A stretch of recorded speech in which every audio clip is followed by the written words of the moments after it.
Good evening, everybody, and welcome to episode 2 of Sideline Sports Podcast. I am your host, Alex Naveja, with you every Thursday night to bring you guys the latest news on all of your SoCal sports needs. I first want to say thank you so much to everybody that subscribed to my channel. I really appreciate it. We're already off to the right foot. We're already off to a good start, and Episode 1 actually did pretty well. I believe we got about 64 views. Looking to go nothing but upwards, guys. Again, thank you so much to you guys. Did it for you guys and with all of you guys' help. So without further ado, let's go ahead and get started because we got a busy day in sports and especially in SoCal. But let's go ahead and start things off as there's some news brewing with the Lakers. I mean, they're carrying workouts right now, looking for a center to replace in DeMarcus Cousins.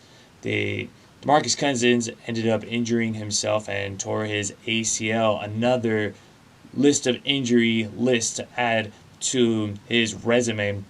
Hasn't had the best of luck in being able to stay healthy and stay on the court. He only played 30 games last year and didn't play very many games for the Golden State Warriors, especially when they needed it the most in the postseason. So a couple of names that are being thrown around in the mix for this workout. We have Dwight Howard.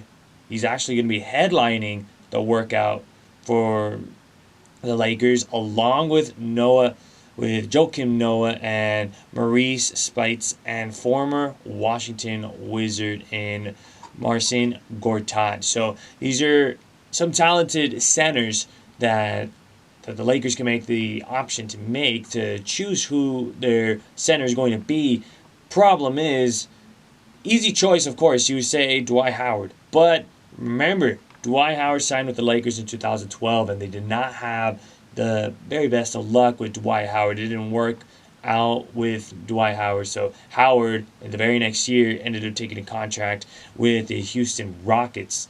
So Dwight Howard would not probably be the best of options for them. Last year, he was with the Washington Wizards. The amount of games he played and started, only played in 9 games, averaged 12.8 points per game and 9.2 rebounds per game, along with having a 62.3 field goal percentage and that dreaded free throw percentage. I mean, Dwight Howard, I don't believe he can really shoot free throws to save his life, but that's at a mere 60.4% at the free throw line. But you look at Joakim Noah, another candidate. He last year playing with Memphis Grizzlies, he played in 42 games, but only started in 1 of the 42 games.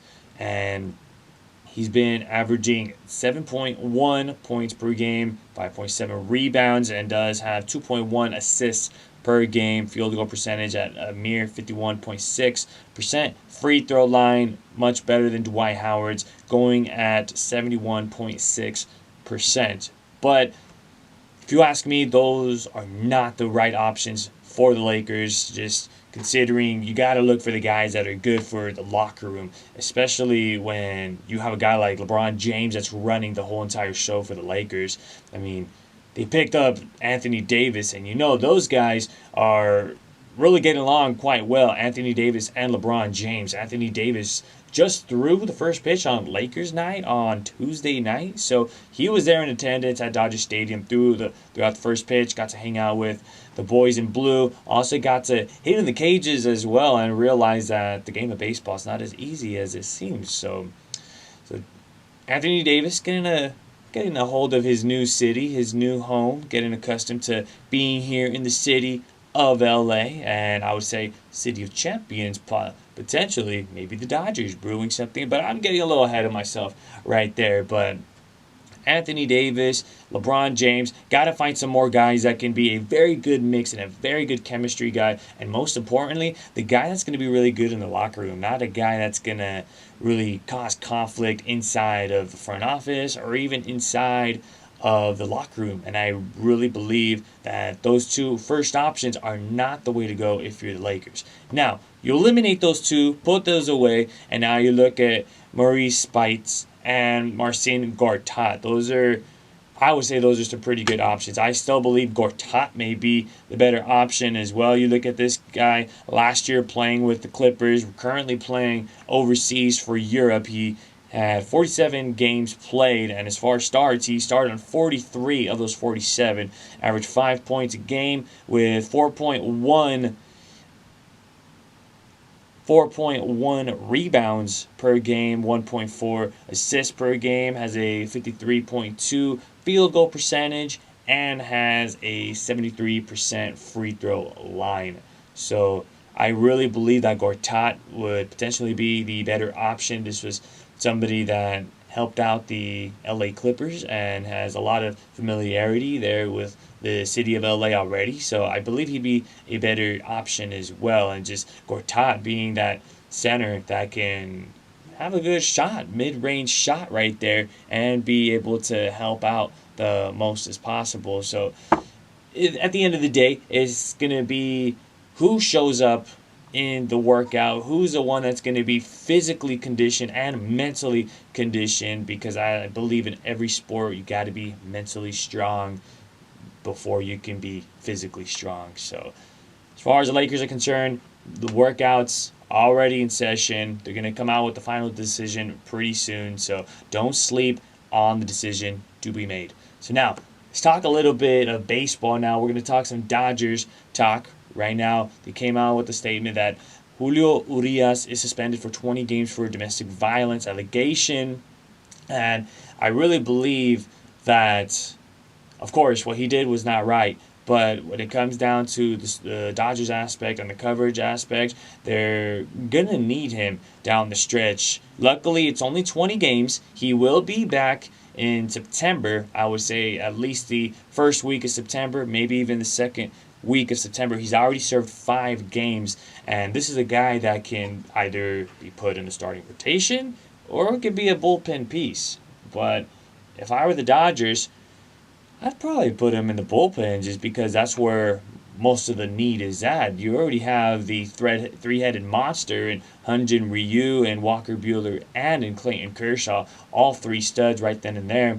And on a good day, Kenta Maeda has one of the best sliders in the game, so Kenta Maeda can even be an option for the Dodgers as well. So that could be 4 of the 5 starting rotation spots that can be open for October baseball. But as far as the bullpen is concerned, that will be something that will need to be addressed. And luckily, because the Dodgers are so versatile, they're able to move some of these pitchers to go to the bullpen. Luckily, they still have their young guys. They still have Dustin May, and they still have Tony Gonsolin that can still be in the mix in the bullpen or even get that final spot. So we could expect some friendly competition from Gonsolin and also May to see who can get that final spot in the rotation for October baseball. But we'll wait and see on how that goes. So the Dodgers, it's going to be a ding without Julio Urias, but I still believe that they could get the job done.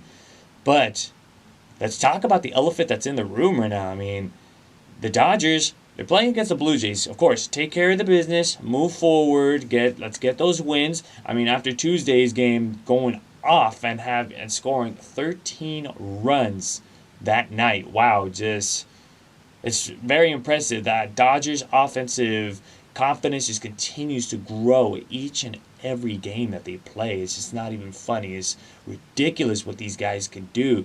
But at the same time, looking at the Blue Jays aspect, they have some really good prospects coming their way. I mean, Bo Bichette, that guy is the definition of explosive. His swing is like you lit up a TNT bomb, and that thing is just, right when he's about to swing, it just explodes, and that ball's already in the pavilion. And he did it twice last night. So this is going to be a guy to look out for in the major leagues in the future. Bo Bichette, definitely going to be somebody. And of course, I mean, who's gonna eliminate Vladimir Guerrero Jr.? This guy is a stud. For crying out loud, his dad is going to be a Hall of Famer if he's not already. So Vladimir Guerrero is going to be a Hall of Famer, and his son is just taking after him. Just especially watching that home run derby, watching Jock Peterson and Vladimir Guerrero Jr. just going back and forth, the amount of times that these guys tied and just just seeing two talented power hitters going back and forth. It was fun to watch. So much fun to watch. I was so entertained, and I was just mind blown of how much these two guys were going at it. But fun baseball to watch. I will be in attendance on tonight's game, and so hopefully you guys will see that the upload will be a little earlier today. So without further ado, let's address the big elephant in the room right now. We're talking Dodgers, Yankees this weekend. I'm already putting my foot down. I'm already calling it. Call me silly, call me foolish, whatever it may be. But I'm saying it's Dodgers and Yankees in this World Series. And this weekend is only going to show you guys and give you a little sneak peek on what these two teams are definitely capable of. I mean, Yankees and the Dodgers. There's already so much history between both of these ball clubs. You talk about old baseball. The thing that pops into your mind, the different shades of blue. The navy blue in the Yankees and the Dodger blue for the Dodgers. And this is just a very historic, I say, rivalry, especially when it comes down to the World Series. These two franchises, it's going to be so much fun to watch them this weekend. I'm still trying to get my way into the stadium. I'm still looking for tickets to get in there, but of course, Dodgers, Yankees, two best teams in baseball. The price is pretty expensive right there. But a lot of secrets are being kept right now. I mean, the Yankees currently have their hands full playing against the Oakland A's right now, especially after losing last night. They have two more to take care of in Oakland. Then they will make their way down south to LA. And as for the Dodgers, have their hands tied right now with some pretty talented prospects with the Toronto Blue Jays. So we'll just have to wait and see. But in the meantime, I wanted to break down as far as both of these matchups for these two ball clubs. Now, talking about the Yankees are like the reverse Dodgers, as I like to say it. The Yankees, their starting rotation isn't exactly the strongest. I mean, we look at the ERAs of their starters right now. We have Masahiro Tanaka, 4.56 ERA. J Happ, 5.40. You have Domingo Herman, that is 3.96. James Paxton at 4.53. And CC Sabathia, 5.01. What do all of those ERAs have in common? All of them are north of 4. Or, I mean, if you are Domingo Herman, you are just south of a 4 ERA. So, as far as the starting rotation is concerned, you, of course, try to push them to a minimum of 5 innings. And that's if they're in complete control of the game.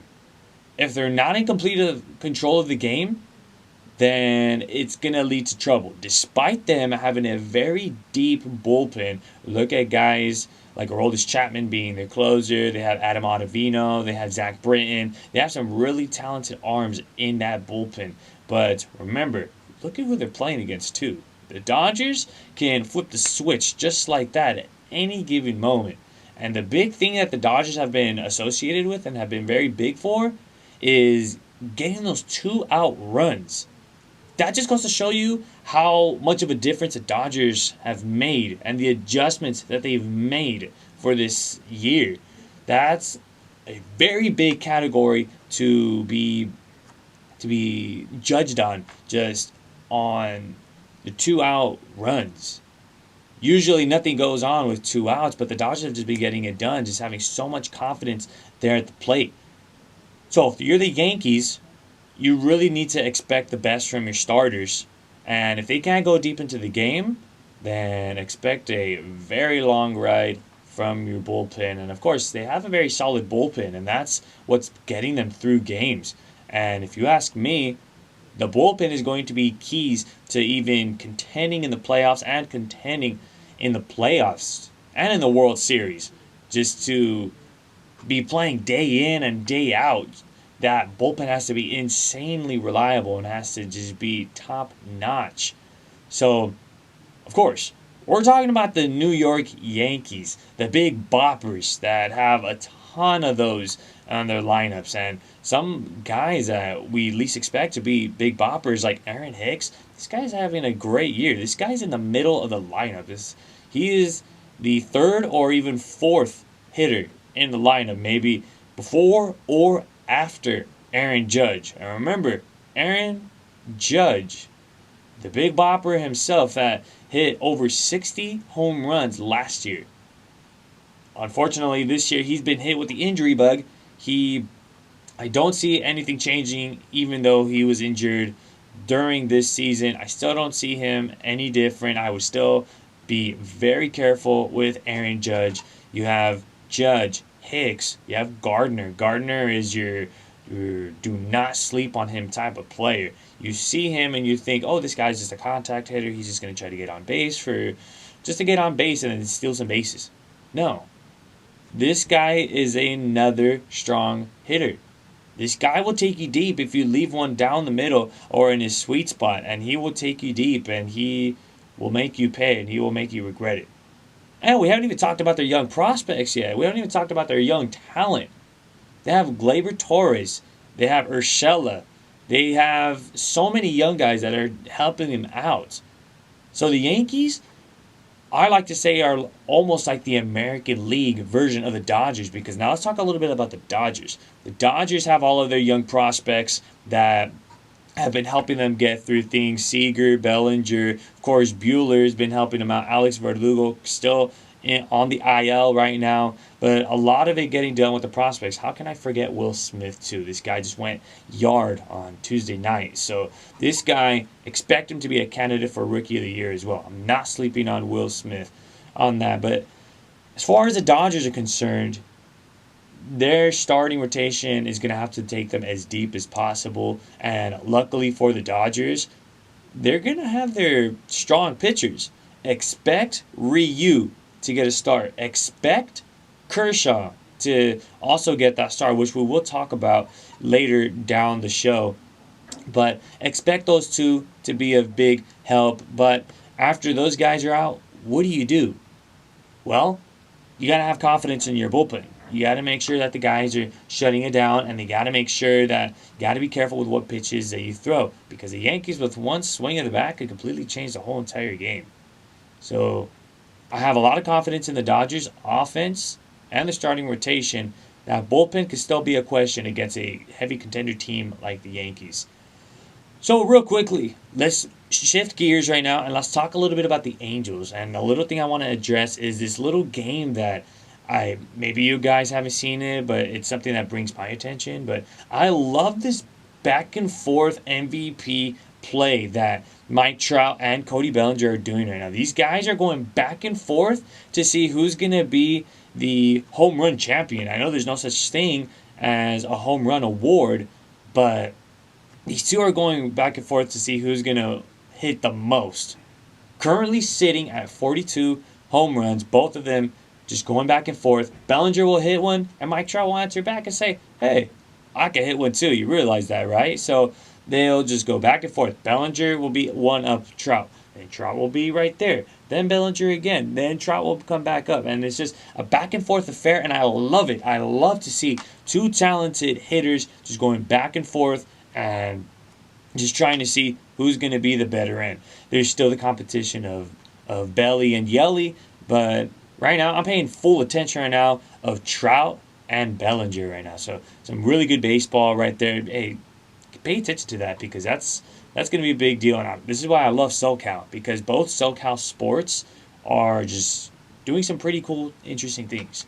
Now, the final thing I want to leave you guys with, I know I'm running out of time right now, but the one thing I want to talk about is with Kershaw's start on Tuesday night, that would be good enough for him to be the most winningest pitcher, left-handed pitcher in Dodgers history. Does pass the GOAT, Sandy Koufax, who had 165 career wins. Now it's Clayton Kershaw who stands atop of the Dodgers left-handed pitching frame right there. Now he is at 166 wins. So congrats to the Texas native Clayton Kershaw, and he definitely deserves every moment of that and deserves everything of that. Kershaw, from day one when he came into the club in 2008 when he made his debut, from there he showed his dominance, and that's when the Dodgers organization knew we have someone special. This is somebody that's going to be a humongous